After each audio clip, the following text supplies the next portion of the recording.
Here's the outcomes that we want to get to during the course of the discussion. First, we want to talk about the impact of workforce development. Everybody here intuitively understands why this is so important, but we want to share some research data that makes that point both from an organizational perspective and an individual employee's perspective. Kate will then come up and share some industry best practices in terms of what people in the private sector are doing and how some of those lessons learned might apply to NAVFAC. I'll come back up and talk about the assessment, the baseline assessment that we provided NAVFAC senior leadership on the 24th of September, and also talk about the way forward for the workforce development strategic design project that we've been awarded. And then Ann's going to come up and lead through a couple exercises, defining success for the project, as well as making some commitments for everybody to work on the partnership going forward. Why is workforce development important? First of all, from the employee's perspective, it's an opportunity to connect what they do every day to the mission of the organization while enhancing their job satisfaction and meeting their own career goals. I like the reference that was made just a little while ago to the importance of the first-line supervisors in this process. They really are the key linkage in the conversation between supervisor and employee about how they inspire employees and about how they improve team performance at the road wheel level. To the organization, it's also critically important lowering employee turnover and saving costs. If you don't have to recruit and replace people, it saves a lot of money. And the idea of employee engagement that increases employee productivity. Let's talk a little bit about employee engagement and what it means to individuals' well-being and wellness. Gallup has looked at this pretty closely and found distinct differences between employees that are engaged, indicated by the orange bars here, and that's their highest level of measurement for engagement, versus those that are actively disengaged, obviously their lowest level of engagement scores. And they found significant differences in obesity, depression, high cholesterol, and high blood pressure for those employees that register that they're disengaged. Likewise, those disengaged employees indicate that they've had stress within the last day of work and that they're in pain within the last day of work. Two key questions on occupational health surveys. So the consequences for being disengaged are very real from a well-being standpoint, both from the employee's perspective and from the organization's perspective that has to pay for these health-related issues. Similarly, looking at it from an organizational perspective, Gallup also looked at the consequences of organizations that were in the top and bottom quartiles of having engagement. And this applies both to public sector and private sector organizations. Significant differences in absenteeism, turnover. This is inventory shrinkage, things that kind of have a tendency to walk away from the inventory. Safety incidents and quality. A lot more negative consequences with in organizations that have negative employee engagement versus customer ratings, productivity, and profitability. A lot more positive outcomes in those organizations where employees are truly engaged in what's going on. I'm going to talk about a few of the common characteristics of workforce development best in class, and then discuss 3 specific case studies that highlight best in class and how they can apply to NAVFAC. So there's 4 key characteristics of best in class. One is a learning culture that is supported and nurtured by leadership. The second is having a centralized and consistent workforce development model that provides fair and equitable access to development opportunities across the entire organization. We want to have peer learning, learning from one's colleagues and peers. It's important as a piece of the learning and development of your organization. And finally, a balanced development approach. You might have heard of a 70-20-10 model. It's a learning that demonstrates that 70% of the learning and development should come from on-the-job experiences, 20% should be from social learning, like mentoring and coaching, and 10%, the smallest segment, should come from formal coursework and training. So how do these elements relate to some of the case studies? You'll see that in our first example. Vodafone is a telecommunications company that operates in a volatile environment. It has a global workforce and has diverse development needs. There's 3 things I want to highlight about this program. And you'll see the diversity is not unlike NAVFAC's 18,000 civilians across the 106 points of delivery. So those 3 points I want to highlight is number 1, they define success up front. To Vodafone, what did that mean? It meant their workforce development program was going to drive value, it was going to win new customers, and it was going to reduce churn. Churn meaning the rate at losing customers or employees leaving. These indicators became the foundation for their evidence-based program. The next point I want to highlight is that they harnessed the power of the blend. For their workforce development program to be successful, they needed to identify the business challenges and the operating challenges that their employees faced in their work environment. And they needed to design around those challenges to make sure that learning and development was fair and equitable. An example of this could be they used e-learning as a way to present theory and case studies, and they used in-person workshops to unify the community, to build high-functioning teams, and identify solutions and fast fixes. The third point I want to highlight is they learned to embed learning in the workflow. So for each employee, based on their own function, experience, and environment, they learned how to embed the learning in the workflow so it was streamlined and efficient across the organization. So General Electric has a brilliant learning program for their blue-collar workforce. The first thing they did was identify current and future competencies that the blue-collar workforce needed to be successful in a rapidly evolving industry. There's 2 takeaways I want to highlight from this slide. The first is that the strategy required GE leaders to assess the skill shortages in their current workforce.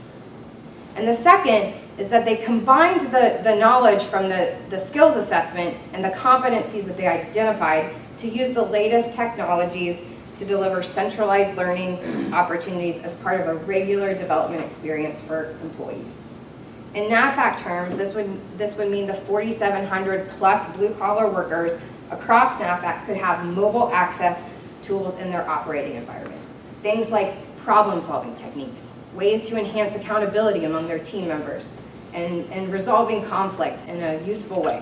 Before we have a quick discussion about how this research and the best practices apply to NAVFAC, I want to summarize some of the points we just talked about. So to become best in class, you need to create a learning culture that is supported by your leadership. You need to have you need to define success with the end in mind, create relevant development opportunities for your workers. You want to leverage technology to enable behavior change and not be an impediment to learning. And finally, you want to provide centralized and consistent learning across the organization, but also with the flexibility to meet local needs.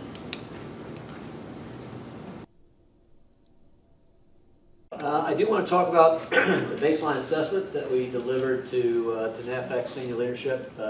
We spent about the first 2 months of our work getting to know NAVFAC a little better. We interviewed 27 people. We reviewed about 110 plus Navy and NAVFAC documents to get to know better. We outlined our results and the briefing to the leadership based around this model, which is a modified version of the World Bank's SABRE model. SABRE standing for Systems Approach to Better Education Results. In terms of Dimension 1 strategic framework, there's strong support. Everybody we talked about the leadership, strong support from the top down for the transformation of workforce development. But one of the recurring themes we heard was, and I think this was the comment that Mr. Jamison just got to just a few minutes ago, was the culture that focuses so much on near-term mission accomplishment that devalues long-term development of the workforce for the long term. Supervisors pulling people out of training at the last moment. Individuals themselves actually pulling themselves out of training at the last moment because so much focus on getting things done today.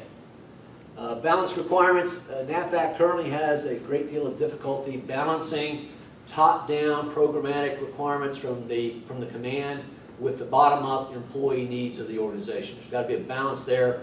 Right now, it seems like most requirements come from the bottom up as opposed to dealing with the programmatic requirements that would effectively balance that.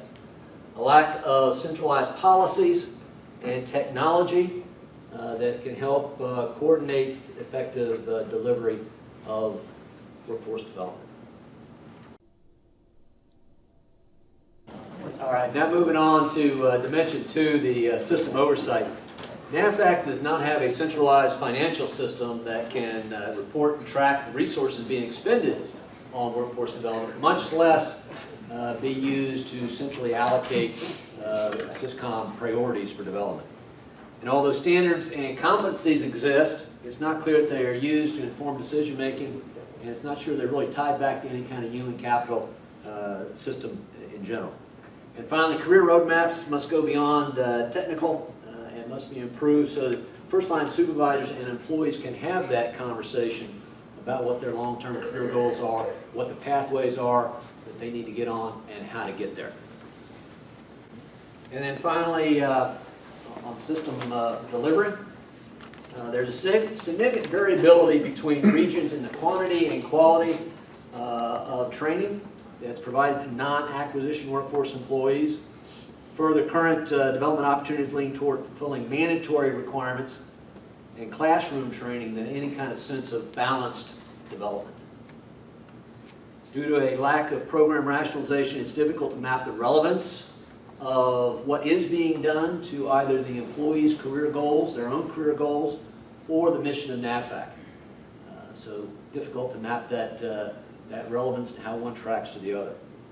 And finally, without effective data collection and measurement, it's really difficult to ascertain the effectiveness of the programs that are out there. A lot of people talked about the effectiveness of their programs at the local level, but when we asked the question, how are you measuring that, we got a lot of discussion about inputs, the number of people going to training, the amount of money being spent, those kinds of things, but not really a lot of discussion about the outcomes that relate to meeting a person's career goals or performing the mission of the organization. And without that evaluation metric, it's really difficult to hold people accountable for the delivery of that training. So the overall assessment, I'm going to kind of read this to be precise in my language. The overall assessment of NAVFAC's current workforce development system indicates that many weaknesses of the program are due to a lack of centralized policies, data collection, measurement, and analytic practices. Furthermore, workforce development activities that are well supported, like LDP, do not appear to be strategically aligned with long-term, broad organizational goals. Lastly, there's a lack of consistency in the amount of development opportunities offered to lower-level employees, such as non-supervisory, non-acquisition, and blue-collar employees. And when we gave this assessment to senior leadership, we didn't really get a whole lot of pushback that we had missed the mark. It all sounded pretty familiar to them. I want to talk very quickly about the Workforce Development Strategic Design Project and what the steps on that are. It really has looking at how NAVFAC plans, designs, delivers, and evaluates, importantly evaluates, how workforce development is done. A couple of specific outcomes that we're trying to get out of this work.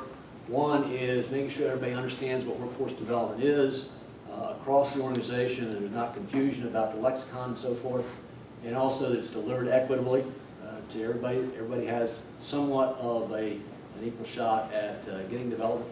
And then also that somebody understands what their current skills are, where they are, their skills, abilities, and knowledge, where they need to go to meet their career goals, and how to get there.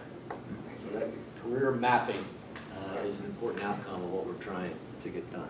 Three main deliverables in the project. The first is this career continuum that includes career roadmaps and a catalog of development opportunities as they relate to leadership, management, and professional development activities. This will be a major input into Section 2 of the Community Management Framework. The strategy is, okay, how do we execute that continuum? And also, how do we deliver and improve some of the scores in the baseline assessment, those 9 components that we talked about? How do we prioritize and sequence some work in those areas? And then finally, change management. We're not waiting until we're done with the continuum, not waiting until we're done with the strategy.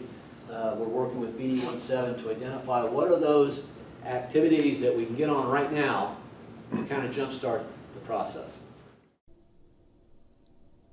And with that, I'm going to turn it over to Ann to lead us through a couple exercises on defining success.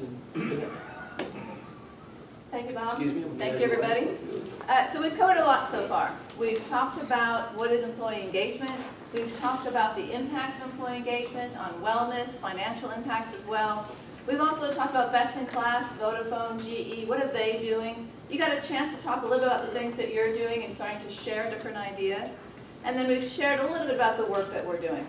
Now what we want to do is we want to leverage you. You'll notice one theme throughout all of our time together. Now one theme is that start with the end in mind. That theme is that as we start to think about where we're going, we need to define what the end state is first. And so we want to leverage all of you to help us make sure that we are moving toward that end state. Because if we don't know what the end state is, we're not going to know if and when we have achieved it. So what we're going to do right now is we're going to walk through an exercise that's going to have you help all of us think through what is the end state for this. We're going to do it in 3 different components. We're going to do it in 3 components. The first one is going to be wage grade or blue collar. What does successful workforce development program look like for the wage grade? The second one we're going to be looking at is what does successful workforce development look like for white collar? And then finally the last one is leadership. What we want to do is we want to leverage your thoughts, whether it is Eurasia, whether it is Southeast, Southwest, and say, help us think that through. What we're going to do after this is we're going to take the common threads between all of them and make sure that we are using that as we define the end state. So how are we going to do that? For those of you who know CHCI, our company well, you know that we like to get people up and moving. It's important for people who are sitting more than 45 minutes. If they're up, they're moving, that helps their brains engage a little bit more. So we're going to do what's known as a gallery walk. You're not going to move yet, but let me explain what's going to happen. You see on the walls behind you 3 flip charts. There's one flip chart right over here, and it says blue collar, otherwise known as wage grade. That's group number 1. Behind Ron over there, we have another flip chart that says white collar. And then back over here to the right, you can't see it necessarily, it is leadership. What we want you to do is to give us a synthesis for whatever you're in front of. What are the top 2, 3, maybe 4 things that are really important as you start to think about wage grade, white collar, and leadership? So you have the pen. Who is going to be our spokesperson?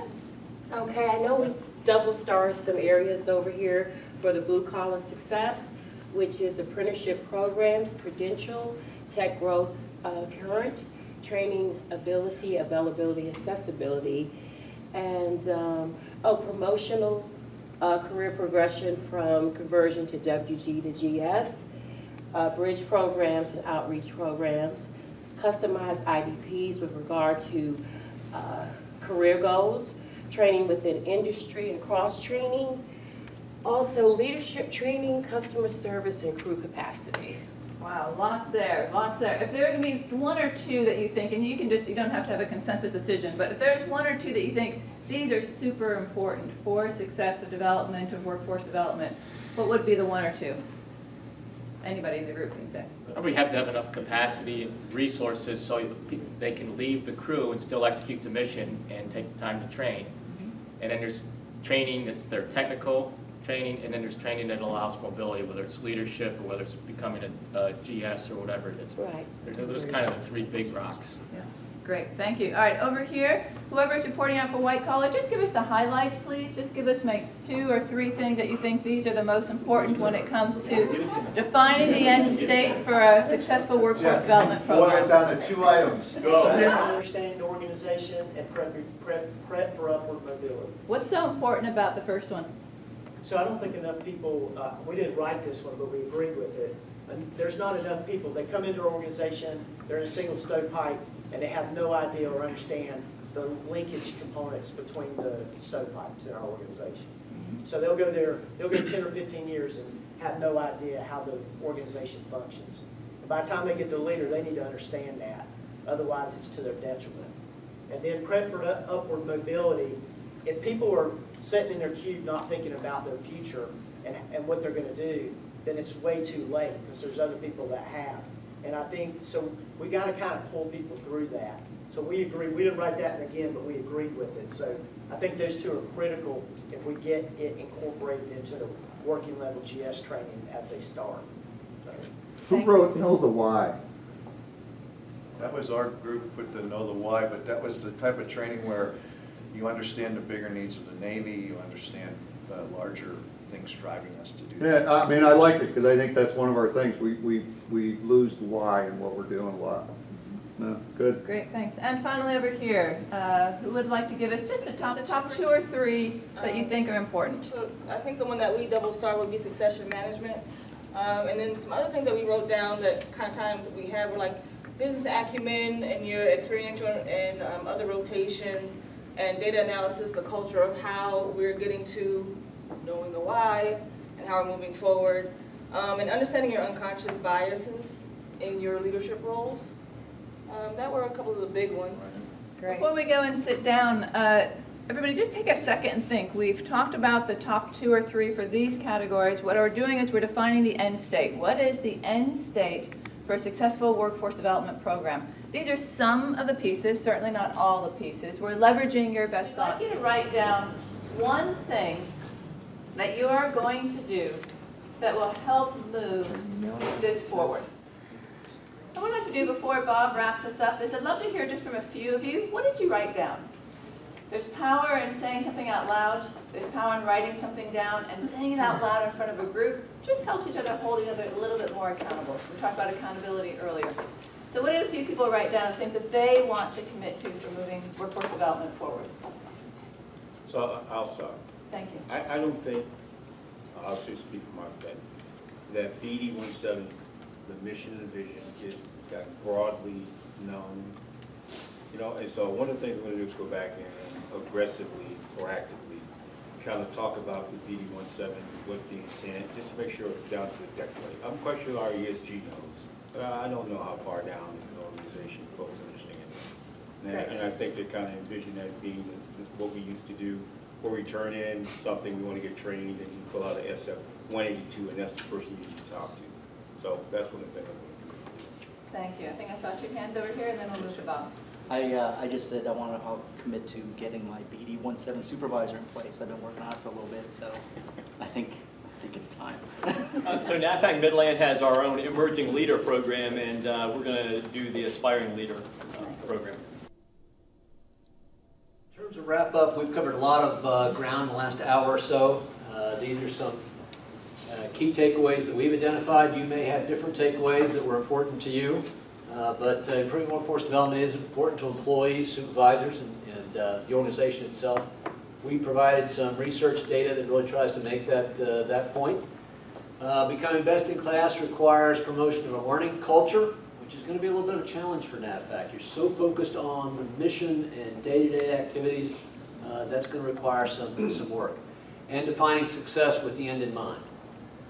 Improving NAVFAC's workforce development can start with leveraging what's already being done well, and we acknowledge there are things being done well, and creating strong partnerships and effective communications will be keys to success in the process. Thank you to the whole CHCI team for guiding us through this. This is just to give you context. This has been an extended version of what the team briefed the chief a few weeks ago. The chief, the ED, front office leadership, enthusiastic support with the effort. And coincidentally, right after that engagement, the chief and the ED went to brief the CNO on the status of workforce development across NAVFAC. And most of the material was set up, designed to talk about the CEC community and the enlisted Seabees. And the CNO looked at the brief and said, yeah, I understand what you're doing there. Tell me about your civilians. And kind of this discussion became the roadmap for what was discussed. And so the CNO knows about this project, knows about the team, is very interested in what we're doing. And I expect, based on that engagement, we will be briefing this to other elements of the OPNAV leadership community. And there'll be a lot of visibility on how we up our game in developing and getting the most out of our workforce.